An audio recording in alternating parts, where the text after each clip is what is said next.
नमस्कार। आकाशवाणी जयपुर अजमेर से प्रस्तुत हैं प्रादेशिक समाचार।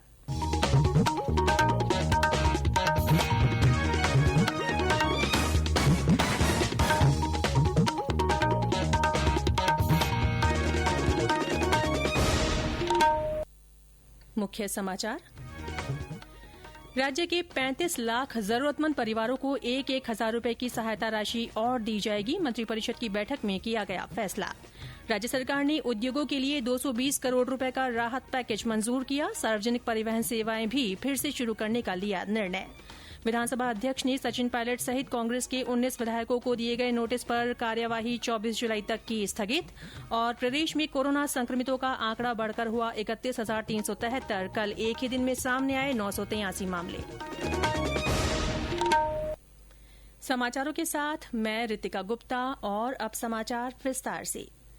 राज्य सरकार प्रदेश के 35 लाख जरूरतमंद परिवारों को 1,000 रुपए की सहायता राशि और देगी। कल मुख्यमंत्री अशोक गहलोत की अध्यक्षता में राज्य मंत्रिपरिषद की बैठक में कई महत्वपूर्ण फैसले लिए गए।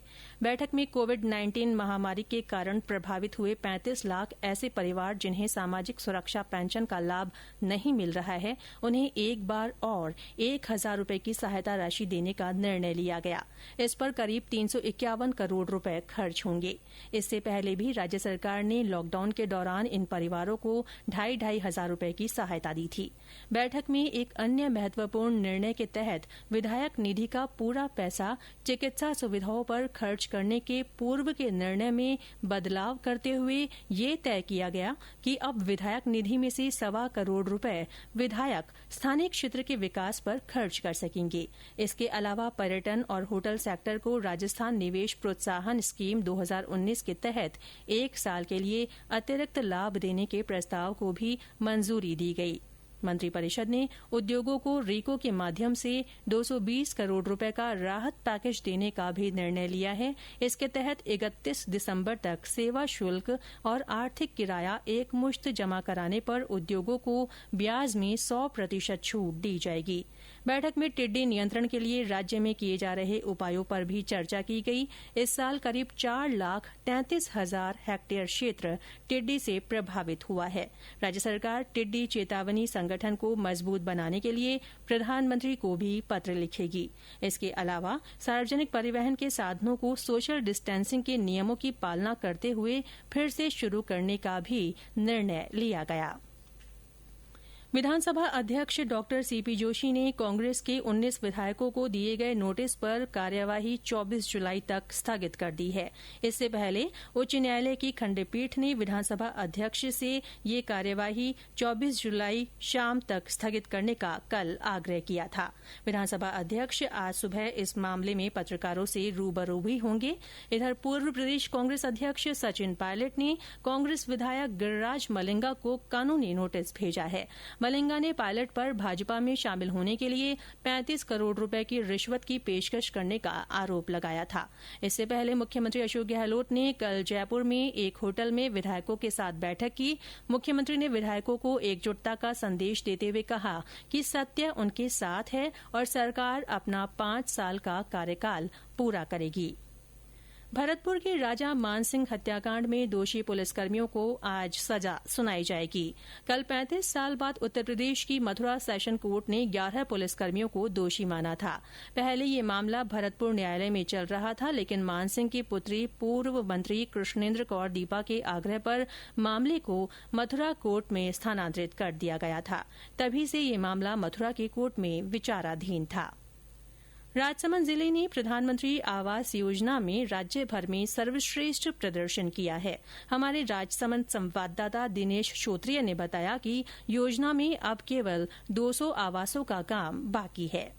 प्रधानमंत्री आवास योजना में ग्रामीण विकास एवं पंचायती राज विभाग जयपुर द्वारा आवास योजना अंतर्गत श्रेष्ठ प्रदर्शन करने पर राजसमंद जिले का राजस्थान में प्रथम स्थान पर चयन किया गया है, जिसके बाद राजसमंद जिला कलेक्टर सहित प्रशासनिक अधिकारियों और कर्मचारियों ने अपनी खुशी जाहिर की है। जिला कलेक्टर अरविंद कुमार पोसवाल के अनुसार प्रधानमंत्री आवास योजना के तहत जिले को 10,290 आवास का लक्ष्य रखा था, जिस पर महज 200 आवास को छोड़कर शेष सभी आवास पूर्ण कर लिए गए हैं, जिस पर राज्य सरकार द्वारा 9 पैरामीटर पर रैंकिंग की गई और जिला प्रथम स्थान पर आया है। ये समाचार आकाशवाणी जयपुर अजमेर से प्रसारित किए जा रहे हैं। प्रादेशिक समाचार बुलेटिन आप हमारे ट्विटर हैंडल @AIRnews_जयपुर पर फॉलो कर सकते हैं।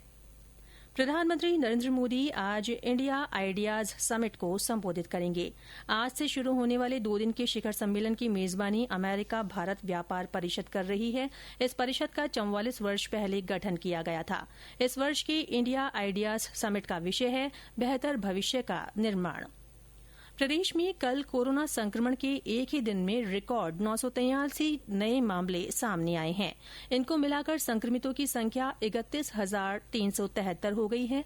इनमें सबसे ज्यादा 111 मामले जोधपुर से है। स्वास्थ्य विभाग की रिपोर्ट के अनुसार कल अलवर में 106, बीकानेर में 74, जालौर में 69, अजमेर में 67, नागौर में 56, पाली में 54, कोटा में 53, भीलवाड़ा में 51, बाड़मेर में 46, सीकर में 44, जयपुर में 41, सिरोही में 32, भरतपुर में 26, धौलपुर में 23, दौसा में 22, टोंक में 19, राजसमंद में 14, करौली में 11, डूंगरपुर और हनुमानगढ़ में 10-10, श्रीगंगानगर और उदयपुर में 7-7, झालावाड़ में 6, चूरू में 5, चित्तौड़गढ़ और सवाईमाधोपुर में 4-4, झुंझुनू और प्रतापगढ़ में 3-3, बांसवाड़ा, बारां और बूंदी में 1-1 मरीज मिला है। वहीं अन्य राज्य के 2 लोगों में कोरोना संक्रमण की पुष्टि हुई है। प्रदेश में अब तक 22,744 लोग स्वस्थ हो चुके हैं और 8,052 कोरोना मरीजों का इलाज चल रहा है। इस बीमारी से अब तक 577 लोगों की मृत्यु हो चुकी है। इधर अलवर में मरीजों की बढ़ती संख्या को देखते हुए आज से कोरोना जांच की सुविधा शुरू की जा रही है। श्रीगंगानगर के जिला अस्पताल में अब मरीजों को पाइपलाइन के जरिए ऑक्सीजन की आपूर्ति की जाएगी। हमारे संवाददाता ने बताया कि इसके लिए अस्पताल में 80 लाख रुपए की लागत से सिस्टम विकसित किया जा रहा है। जिला अस्पताल में वार्ड और ऑपरेशन थिएटर में ऑक्सीजन के लिए अब सिलेंडर उठाकर इधर उधर ले जाने की जरूरत नहीं पड़ेगी। मरीजों को बेड व ओटी में पाइपलाइन के जरिए ही ऑक्सीजन की सुविधा मिलेगी। इसके लिए 80 लाख रुपए की लागत से ऑक्सीजन प्लांट रूम स्थापित किया जा रहा है। इस प्लांट से जिला अस्पताल के 350 बेड और 5 ओटी के साथ CCU, MOT, आपातकाल, IOT में भी ऑक्सीजन की सप्लाई की जाएगी। साथ ही ओटी में ऑक्सीजन मरीज को बेहोश करने और सक्शन प्रक्रिया के काम में आने वाली नाइट्रेट गैस, वैक्यूम और एयर की सुविधा होगी। इस आधुनिक प्लांट में अगर सप्लाई के दौरान कहीं खराबी आती है तो उस पाइपलाइन का वाल्व ऑटोमेटिक बंद हो जाएगा। जितेंद्र शर्मा, आकाशवाणी समाचार, श्रीगंगानगर। केंद्रीय स्वास्थ्य मंत्री डॉक्टर हर्षवर्धन ने कहा है कि रेस्पिरेटर वॉल्व वाले N95 मास्क से कोरोना वायरस के फैलाव को नहीं रोका जा सकता। उन्होंने ये भी कहा कि छिद्र युक्त रेस्पिरेटर लगे N95 मास्क कोरोना वायरस की रोकथाम के लिए तय नियमों के विरुद्ध है।